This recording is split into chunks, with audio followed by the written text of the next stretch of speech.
মাঝে মাঝে এতটাই মন খারাপ লাগে, এতটাই কান্না লাগে যে নিজেকে আর ধরে রাখতে পারি না। চিৎকার করে কাঁদতেও পারি না, আবার নীরবেও থাকতে পারি না। তো কিছু মানুষের এমন কিছু কথা আছে যে যেটা শোনার পর মনটা খারাপ হয়ে যায়। এ তো আমার ছোট বাচ্চা, এ তো আর মানে ম্যাগি নয়, কোনো রান্না নয় যে 2-1 ঘন্টায় তৈরি হয়ে যাবে, তাই না? এটা একটা মানুষ, ভগবান ওকে যেমন দিয়েছে ও সেভাবেই তৈরি হবে। হোক না একটু দেরিতে, যদি সব কিছু করে তাতে কী এমন ক্ষতি হবে 1 মাস আগে আর 1 মাস পরে। নমস্কার বন্ধুরা, শুভ সকাল। আমি দীপিকা। আমার নতুন আরও একটি ভিডিওতে তোমাদেরকে অনেক অনেক স্বাগত ও অনেক ভালোবাসা। আশা করছি তোমরা সবাই ভালো আছো এবং যে যেখানে আছো সবাই সুস্থই আছো। তো দেখো, এখন বাজে প্রায় 8টা। তো সমস্ত কাজকর্ম সেরে বাবুর কাজে হাত দিয়েছি। তো ওর যে বোতল আছে না, ফিডিং বোতল, তো ওগুলো একটু ফুটিয়ে নিলাম।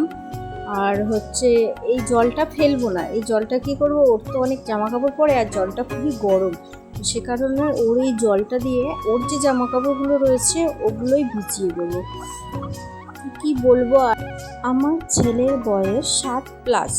ও এখনো বসতে পারে না, সবে মাত্র উপর হতে শিখেছে। হ্যাঁ, যে বাচ্চারা, সব বাচ্চা তো সমান হয় না, কোনো বাচ্চা আগে সব কিছু শেখে আর কোনো বাচ্চা একটু দেরিতে শেখে।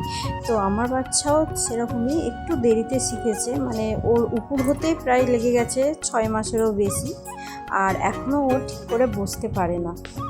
তো বাবু হওয়ার সময় ওর ওজনটা একটু কম ছিল। ডক্টর আমাকে বলেছে যে তোমার বাচ্চা ছোট হবে এবং রিস্কও আছে, তোমাদের দুজনেরই রিস্ক আছে, তোমার এবং তোমার বাচ্চার যে কোনো মুহূর্তে কোনো একটা কিছু হয়ে যেতে পারে।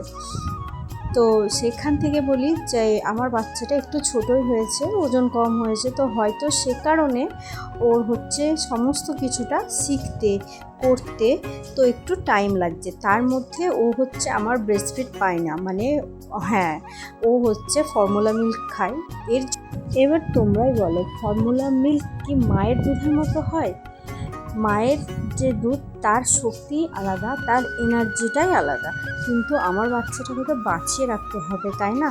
সেই কারণেই ফর্মুলা মিল্ক দেয়। আমি অনেক রকম চেষ্টা করেছি, তো কোনোভাবে কোনো কিছু হয়নি। লাস্ট বাধ্য হয়েই আমাকে ফর্মুলা মিল্কের দিকে যেতে হয়েছে। তো সেটা আলাদা বিষয়। এখন সবার প্রশ্ন, আমার ছেলে কেন এত টিংটিঙে রোগা আর ওর ওজন কম, ও এখনও বসতে পারে না? এবার তোমরাই বলো, এসব কি আর আমাদের হাতে আছে?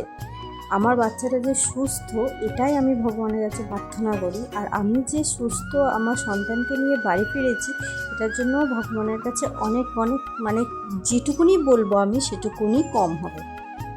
এবার একটা ডক্টরের কথা বলি। এবার ডক্টরকে যখন আমি বলি আমার বাচ্চা খুব রোগা, টিনটিনে, তখন কিন্তু ডক্টর আমাকে উল্টে বলে যে মোটা হেলদি এইসব বাচ্চা হলেই যে বাচ্চা সুস্থ সেটা কিন্তু না।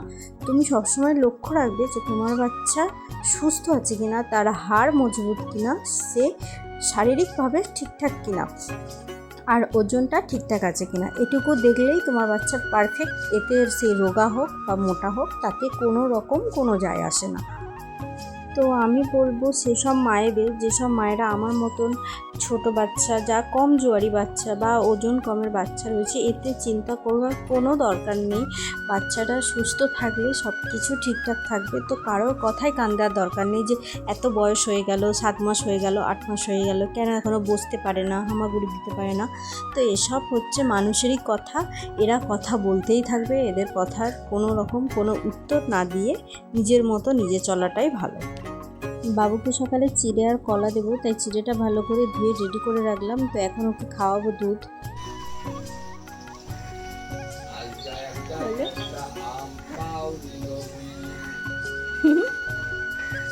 কই রে, কই রে বাবা, এদিকে দেখো বাবা। Tata tata. বাবু যে একদম বসতে পারে না তা কিন্তু নয়, একটু 1 সেকেন্ড 2 সেকেন্ড হলেও এরকমভাবে বসে থাকে, তো আমি ওকে ধরেই থাকি। একদম একলা ছাড়ি না, কারণ ফট করে যদি লেগে যায় তাহলে সমস্যা হয়ে যাবে, বাচ্চা তো বলতে পারবে না। তো ওকে খাওয়ানো হয়ে গেছে, তো একটু খেলা করছে, ওই বারান্দায় দিয়ে আসবো। তারপরে একটু সময় বার করে নিজের জন্য একটু সময় বার করেছি। এটা প্রতিদিন হয় না, কিন্তু যেদিন সুযোগ পাই সেদিন কিন্তু আর সুযোগ ছাড়ি না। আর বেবি হওয়ার পর এমনিতেই আমি মানে বেবি হওয়ার আগেও অনেকটা ওয়েট লস করেছিলাম, আর হচ্ছে এখন করছি। তার কারণ হচ্ছে যেহেতু ডেলিভারি হয়েছে, তারপরে কিন্তু পেটের চর্বি অনেকটাই বেড়ে গেছে। আর এটা যদি এখন থেকে না ঠিক করি তো আর ঠিক হবে না, আর এর মধ্যেও শারীরিক অনেক সমস্যা দেখা যাবে। তো বাবুকে দাদুর বারান্দায় দিয়ে এসেছিলাম খাওয়া দাওয়া করিয়ে, তারপরে ও একটু খেলা করলো, তারপরে এখনও ঘুম পেয়েছে। আর এই ফাঁকে আমার যে সমস্ত কাজ ছিল আমি করেছি, এখনও অনেক কাজ রয়েছে। বাচ্চা নিয়ে তো সব কাজ একদম পারফেক্টলি হয় না। তো ওকে এবার ঘুম পাড়াবো, ঘুম পাড়িয়ে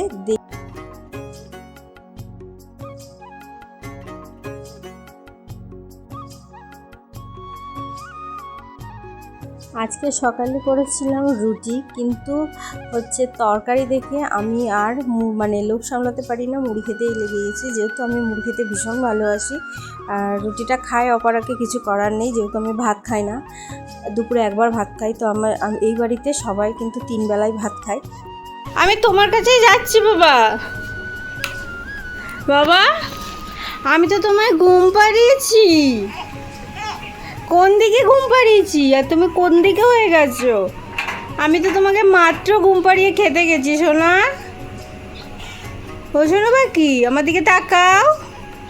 বাবা, তুমি কি ঘুমিয়েছো? আজ ঠান্ডা ঠান্ডা ওয়েদার, একটু সুন্দর করে কোথায় ঘুমাবা। ওরে বাবা, ওরে বাবা রে, হেসে দিয়েছো বাবা?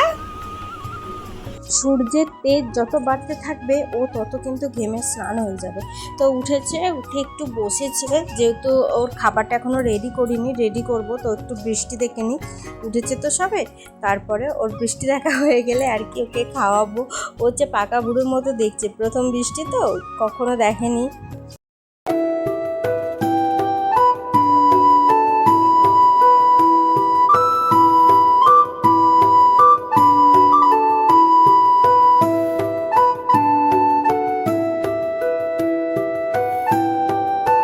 সকালের যে চিড়েটা আমি ভিজিয়ে রেখেছিলাম, যেহেতু গরম জলে ভিজিয়ে রেখেছিলাম, তো যেহেতু চিড়েটা খুব ভালোভাবে একদম সেদ্ধ হয়ে গেছে। আর এবারে একটা কাঁঠালি কলা দিয়ে ওকে মিক্সিতে পেস্ট করে আর খাওয়াবো। এই যে ছেলেকে খাওয়াতে গিয়ে ওর মুখ চোখের অবস্থা দেখো, আর হাসিটা দেখো, দেখো সারা মুখ ভর্তি খাবার করেছে। হ্যাঁ, আর এই যে খাবার রয়েছে, এখন এই খাবারটাও আর খাবে না, খাবারটা আমি খাবো।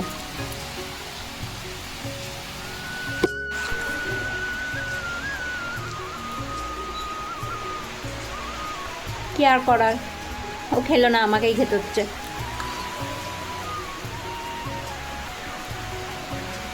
খেলো না বলতে ওর মনে হয় পেট ভরে গেছে, আর খাবে না। আর ওকে জোর করাটাও ঠিক না, ছোট বাচ্চা না, ওদের হজম শক্তি কম হয়, তো বিপদ হয়ে যাবে।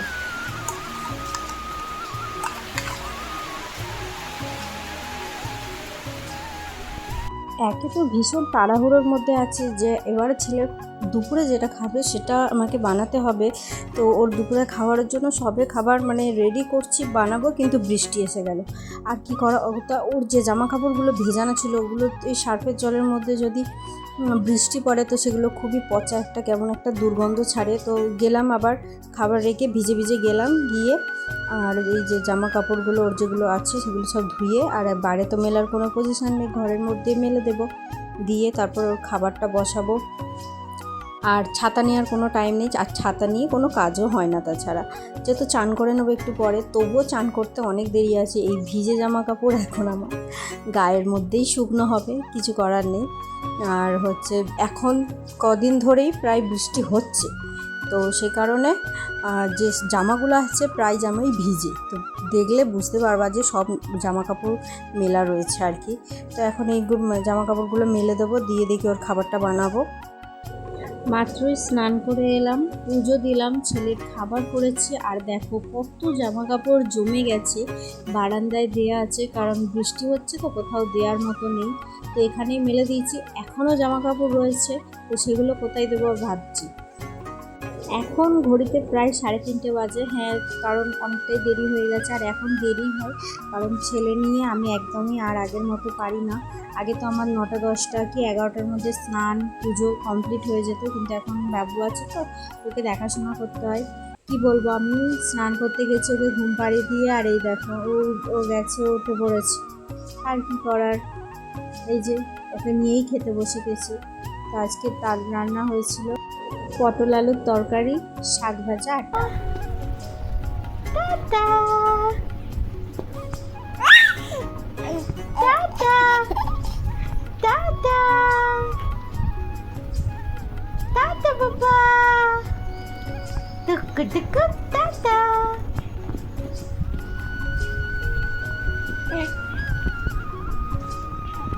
বাবা বাবা বাবা। তারপর আর কি খাওয়া দাওয়া করলাম, বাবুর সাথে একটু মা ছেলের একটু দুষ্টুমি হলো। দুষ্টুমি শেষে একটুখানি শুয়েছিলাম, ওকে ঘুম পাড়ালাম।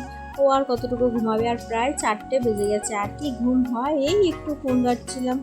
তারপরে হচ্ছে সন্ধ্যেবেলার দিকে আমি একটু বেরিয়েছিলাম, তো আমার বাজারে কিছু কেনাকাটি করার ছিল, বাজার করার ছিল, যেহেতু তোমার দাদাভাই নেই তো আমিই গিয়েছিলাম।